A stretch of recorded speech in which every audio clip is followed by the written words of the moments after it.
Part 4 की शुरुआत वहीं से होती है जहाँ पे पिछला पार्ट खत्म हुआ था।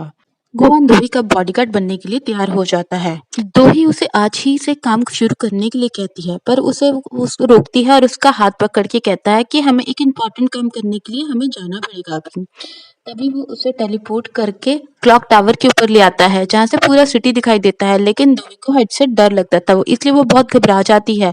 उससे पूछती है कि आखिर तुम मुझे यहाँ क्यों लाए हो। गुवन कहता है कि ये बेस्ट प्लेस है जहाँ से मैं सभी इंसानों को देख सकता हूँ और उन मजबूर इंसान को ढूंढ सकता हूँ जिसके साथ मैं डील करता हूँ। इसीलिए वो अपने पावर से चारों तरफ इंसानों को ढूंढने लगता है, लेकिन इसी दौरान उसकी उंगली में फिर से फायर शुरू हो जाती है। इस बार तो उसकी 2 उंगलियों में आग जलती है।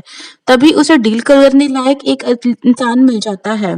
इसीलिए वो टेलीपोर्ट होकर एक हॉस्पिटल में पहुंच जाता है जहां पर ठंडे पानी से अपनी उंगलियों को धोता है और दोई को ठंडा पानी का कप देता है रखने के लिए, और एक आदमी को डॉक्टर से बात करते हुए देखता है।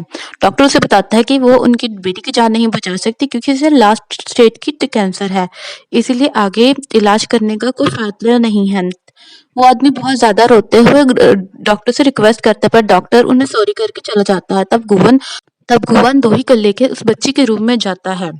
बच्चे की मॉम तो काफी ज्यादा सैड बैठी हुई थी और भगवान से प्रेयर कर रही थी अपनी बेटी यांसियो को ठीक करने की और इसे इस बीमारी से और ज्यादा सफर ना करने पड़ता। गुवन अंदर आ जाता है और कहता है कि मैं आपकी विश पूरी कर सकता हूँ। बच्चे की मॉम पूछती है कि तुम कौन हो और यहाँ कैसे आए। गुवन उन्हें बताता है कि मैं एक डीमन हूँ और मैं आपकी एक विश पूरी कर सकता हूँ, इसके लिए आपको मेरे साथ एक डील साइन करनी थी जिससे तो आपकी बेटी ठीक हो जाएगी। और बच्चे की मॉम को बिलीव नहीं होता, वो उसे बाहर जाने को कहती है, लेकिन तभी उसकी बेटी की तबीयत और ज्यादा खराब होने लगती है।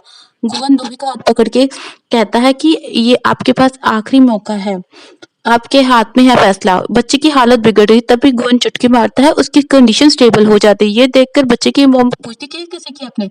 वो अपने मैजिक से एक कॉन्ट्रैक्ट लाता है और कंडीशंस के बारे में बताता है कि आपको मेरे साथ इस कॉन्ट्रैक्ट पर साइन करके डील करना होगा। इस बदले में मैं आपके बच्चे को बचाऊंगा, फिर 10 साल के बाद तुम्हारी मौत हो जाएगी और तुम्हारी आत्मा को नर्क में जाना होगा। मेरे पास ज्यादा टाइम नहीं है, इसलिए जल्दी से डिसाइड कर लो।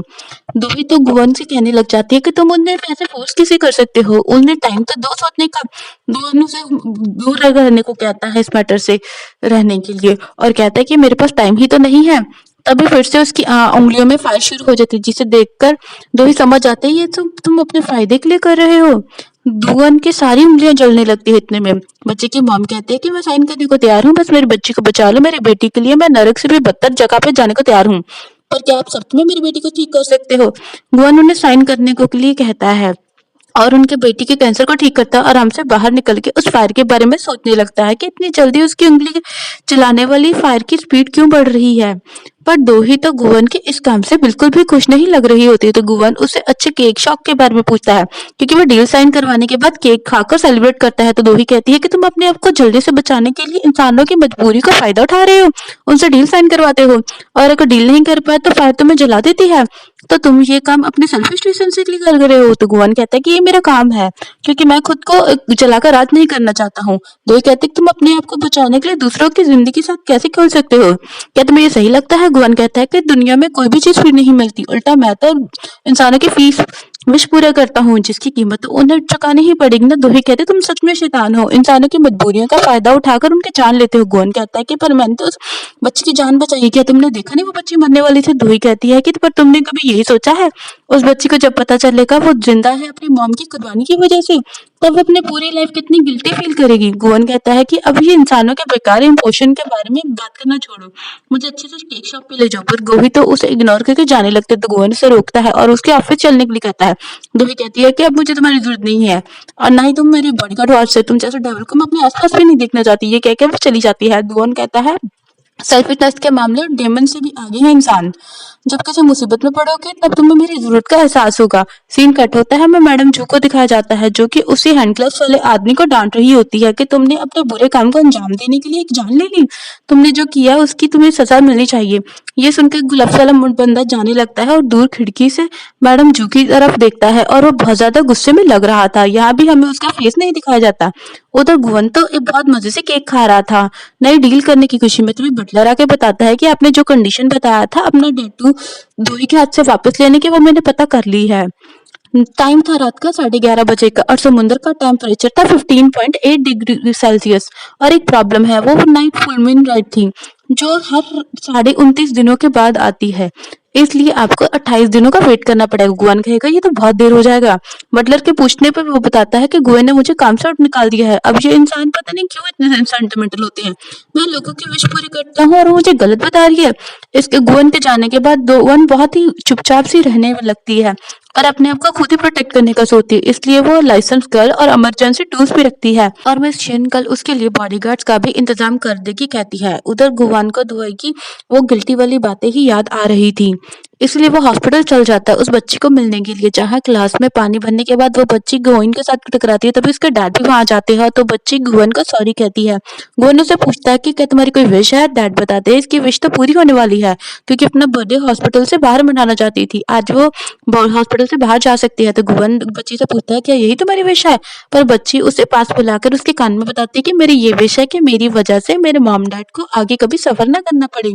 यानी बच्ची तो सिर्फ अपनी मॉम डैड को दुखी नहीं देखना चाहती थी। तभी बच्ची की मॉम उसे पीछे से बुलाती है, तीनों बहुत खुश होकर बच्ची का बर्थडे मनाने के लिए निकल जाते हैं। पर गुवन तो इस छोटी सी बच्ची की बात सुनने के शौक हो जाता है। इतनी छोटी बच्ची को अपनी चिंता छोड़ के अपने मॉम डैड की फिक्र है और उसके मॉम डैड को भी सिर्फ अपने बच्चे की खुशियां चाहिए। इसलिए गुवन थोड़ा सा कंफ्यूज हो गया था क्योंकि ऐसे इंसान उसे पहली बार मिले थे। दूसरी ओर दोही जहाँ पे अपनी मीटिंग कर रही थी, वहीं पे उस बच्ची और उसके माँ बाप उसका बर्थडे सेलिब्रेट कर रहे थे। उन तीनों को इतना अच्छा खेलता हुआ देखकर वो बहुत हैप्पी होती है, पर उसे देख के अपने मम्मी पापा की याद आती है। फिर वो मिशन के साथ ऑफिस वापस आ रही होती है तो मिशन उसे कहती है कि आपका बॉडीगार्ड का इंतजाम हो गया है। वो जैसे ही वो कार से बाहर निकलने वाली होती है तो वहीं गुआन खड़ा होता है हाथ पे छाता पकड़ के, क्योंकि बाहर बारिश हो रही होती है। दोनों काफी देर तक बिना कुछ कहे एक दूसरे को देख रहे होते। तभी गुआन तो फुल बॉडीगार्ड के अंदाज में था। जिसके बाद वो सारे ऑफिस में आते हैं जहाँ पे गुआन मिशन से पूछता है क्या मुझे कोई गन या कोई वेपन नहीं मिलेगा। पर मिस शिन तो उसे एक मार्शल आर्ट की किताब और वेपन ट्यूटोरियल्स की किताब पकड़ा देती है, जिन्हें गुआन लेकर पकड़ने लगता है और सारे स्टाफ तो उसके बारे में गॉसिप कर रहा होता है। स्पेशली लड़कियां तो गुआन की हैंडसमनेस पे फिदा हो गई थी, पर गुआन तो फुल कंसंट्रेशन के साथ बुक्स पढ़ रहा होता है। तो ऑफिस के बाद उसे छोड़ने जाता है घर दुआई को। वो पूछता है तुमने अपने माइंड क्यों बदल दिया। गुआन कहता है कि मेरी लाइफ कुछ ज्यादा ही पीसफुल हो गई थी, इसलिए सोचा कि कुछ प्रॉब्लम्स के ही गले पड़ जाऊं। दोही पूछती है कि वैसे तुम डीमन कैसे बने, या फिर तुम पैदा ही डीमन हुए थे, वैसे तुम्हारी एज क्या है। गुआन बताता है कि मैं डीमन की लाइफ 200 सालों से जी रहा हूँ, पर मैं पहले इंसान था, पर तुम जैसे लो लेवल का नहीं था, इसलिए तो गॉड ने सारे इंसानों में से मुझे चूज किया है हल्की जिम्मेदारी संभालने के लिए, क्योंकि तुम्हारे लोग जैसे इंसानों के मुकाबले में मेरा तो लेवल ही अलग था। दो ही उसकी बातों को मजाक में उड़ाती है। तभी हम वो मैडम जू को कॉल करती है, पर उनका कॉल नहीं लगता है, इसलिए वो उनसे मिलने के लिए उनके घर की ओर जाती है। वहां जाके देखती है कि मैडम जू तो अपने ग्रीन हाउस में बैठे हुए मर चुकी है, जो देख के दोही बहुत ज्यादा सैड होती है और फूट फूट के रोने लगती है और गुवन से रिक्वेस्ट करती है कि मैं तुम्हारे हर कॉन्ट्रैक्ट पे साइन करने को रेडी हूँ, बस तुम मेरी मैडम जू को बचा लो। गुवन उसे कहता है कि मैं किसी मरे होकर वापस से जिंदा नहीं कर सकता। ये सुनकर दोही तो बहुत ज्यादा रोने लगती है। इसके बाद हमें मैडम जू के फ्यूनरल का सीन दिखाया जाता है, जहाँ पे उनकी बेटा और बेटी फेक आंसुओं के साथ खड़े होते हैं। दोही उनसे कुछ दूर खड़ी हुई मैडम जू को याद करती है। तभी जीसू उसके पास आके बताता है कि मैडम जू ने मरने से पहले एक फाइनेंशियली ऑडिट टीम बनाई थी, लेकिन अब उस ऑडिट टीम ने बोर्ड मेंबर्स ने कैंसिल कर दिया है। ये सुन तो दोही पर सोचने लगती है। तभी स्वान उसे नीचे दिखाने लगती है, अगर अब तो तुम्हारी साइड लेने के लिए मॉम भी नहीं है, पर दोही तो उसे चुप ही करवा देती है। तभी सुवान के बच्चे कुछ बॉटल्स फोड़कर भागने लगते हैं। सुवान उन्हें पकड़ने के लिए उनके पीछे भागती है, जो देख यहाँ पे सभी लोग हंसने लग जाते हैं, जिसे देख दोई और गुआन को ये समझने में देर नहीं लगती यहाँ पे कोई फ्यूनरल नहीं चल रहा है, यहाँ पे तो पार्टी हो रही है। दोई आसपास देखती है कि सारे बड़े बड़े शेयर होल्डर्स और बिजनेस पार्टनर्स सभी तो यहाँ पे सिर्फ बिजनेस की बातें कर रहे हैं, जिसे देखकर दोई को बहुत बुरा फील होता है, इसलिए वो से वहां से चली जाती है। वहीं उस पार्टी में हम उस किलर को भी देखते हैं जो दोही पर नजर रखा हुआ था। सिक्योरिटी ड्रेस पहन करके वो घर के सिक्योरिटी रूम में पहुंच जाता है। वो मैडम जू के ग्रीन रूम में आती है दोही, जहाँ पे वो प्लांट्स लगाया करती थी और अपने पलों को उनके साथ याद कर रही थी। तभी नोन्सु का बेटा म्योंग आता है, जो यहाँ पे सिगरेट चलाने लगा था। दोही से मना करती है क्योंकि मैडम जू को सिगरेट की बदबू बिल्कुल पसंद नहीं है। म्योंग कहता है कि बुड्ढी तो मर गई है, अब ये सब कुछ मेरे डैड का है और उसके बाद मेरा होगा, इसलिए मैं कुछ भी कर सकता हूँ। दोही तो गुस्से में उसका सिगरेट लेके फेंक देती है, जो देख म्योंग कहता है आज मैं तुम्हें जाने देता हूँ, क्योंकि आज बहुत ही खुशी का दिन है, पर अगली बार ऐसा कुछ भी करने के बारे में कुछ भी सोचना भी मत। दोही कुछ कहने ही जा रही होती है, तभी वहां पे गुआन आ जाता है। तो वो उसे पूछता है कि तो अगर तू है कौन, देख के लगता है तो बॉडीगार्ड है। गुआन कहता है कि मैं इस दोही के लिए कुछ ऐसा हूँ जो उससे दूर नहीं जा सकता, और ना ही मैं इनका बॉयफ्रेंड और ना ही एक्स। नियॉन कहता है समझ गया, तू इसके साथ तेरा ही सड़क चाप है। गुआन वो जाने लगता है तो गुआन दोही का हाथ पकड़ता है और अपनी पावर से नियॉन से दरवाजे टकराता है, जो देख के दोही स्माइल करती है। फिर वो दोही के साथ बैठकर मैडम जू के बारे में बहुत सारी बातें करती है और दोही को कंसोल भी करता है। फिर वहीं पे पुलिस वाले भी आ जाते हैं जो इन सारों को बात करने के लिए अंदर बुलाते हैं, जहाँ पे वो बताते हैं कि मैडम जू की बॉडी में लिक्रोफेरम नाम की मेडिसिन के पार्टिकल्स मिले हैं, पर जो मरने से पहले उन्होंने वही खाया था। दोही कहती है ये नहीं हो सकता, क्योंकि मैडम जू ने कभी उस मेडिसिन को नहीं लिया, क्योंकि वो एलर्जिक थी उस मेडिसिन से, जिससे दोही तो समझ जाते हैं उनकी मौत नेचुरल हार्ट अटैक से नहीं हुआ है। पर मुंसिफ कहता है कि इस सब का कोई फायदा नहीं है, अभी हमारी कंपनी के लिए यही अच्छा होगा कि हम अनाउंस कर दें कि उनकी मौत नेचुरल हार्ट अटैक से हुई है, क्योंकि हमारे शेयर्स ऑलरेडी डाउन चल रहे हैं और इस बात के बारे में किसी को बताया तो बाहर बहुत गॉसिप्स होंगे, जिससे हमारी कंपनी को बहुत नुकसान होगा। इसलिए ये सब तो मान जाते हैं हार्ट अटैक बताने के लिए, पर दोही कहती है कि ये मेडिकल नेग्लिजेंस है, किसी ने जानबूझ के उनकी मेडिसिन को बदला है। पर सुहान कहती कि सच पता करने के बाद तो भी इसका कोई फायदा नहीं होने वाला, हमारी मॉम वापस से जिंदा नहीं हो जाएंगी, इसलिए उन हमें कंपनी के बारे में सोचना चाहिए। तो पुलिस वाले को भी ये कुछ भी बताने के लिए मना करता है और बाहर इस बारे में अनाउंस करने जाता है। लेकिन दोही तो समझ जाती है मैडम जू को इनमें से ही किसी ने मारा है, इसलिए वो मैडम जू को इंसाफ दिलाने के लिए बाहर जाके सबके सामने कह देती है मैडम जू की मौत नेचुरल नहीं है, बल्कि उनका किसने मर्डर किया है। लेकिन सभी बंदा नौसू के ही थे, इसलिए वो उनसे चुप रहने को कहते हैं और अपने गार्ड्स को उसके साथ लगाते हैं और मैडम जू के लॉयर को उनकी विल पढ़ने को कहते हैं। तभी वो लोग यही सोच के बैठे थे कि मैडम जू सारी प्रॉपर्टी और मराई ग्रुप अपने बड़े बेटे को देंगे, पर उन्होंने अपनी प्रॉपर्टी तो और शेयर और कंपनी तो दोही के नाम पे ट्रांसफर कर दिया था, और कंडीशन भी थी मैडम जू के मरने के 1 साल के अंदर उसे शादी करनी होगी, तभी उसे ये सब मिलेगा, नहीं तो वरना सभी वेलफेयर फंड में चला जाएगा। ये सुन सभी हैरान हो जाते हैं, स्पेशली नौसुक और सुवान। वही दोही भी ये सुन के हैरान थी। दोही ये सब सुनकर लहर के पास आती है, वही सुवान तो पागलों की तरह हरकतें करने लगती है। नौसुक की वाइफ उसे कहती है कि तुम इसे एक्सेप्ट नहीं करोगी ना। लॉयर मैडम जू का आखिरी लेटर दोही को देते हैं। थुई तो उस पर अटैक करने ही आ जाती है, जूसेक पर उसे पीछे हटा देता है।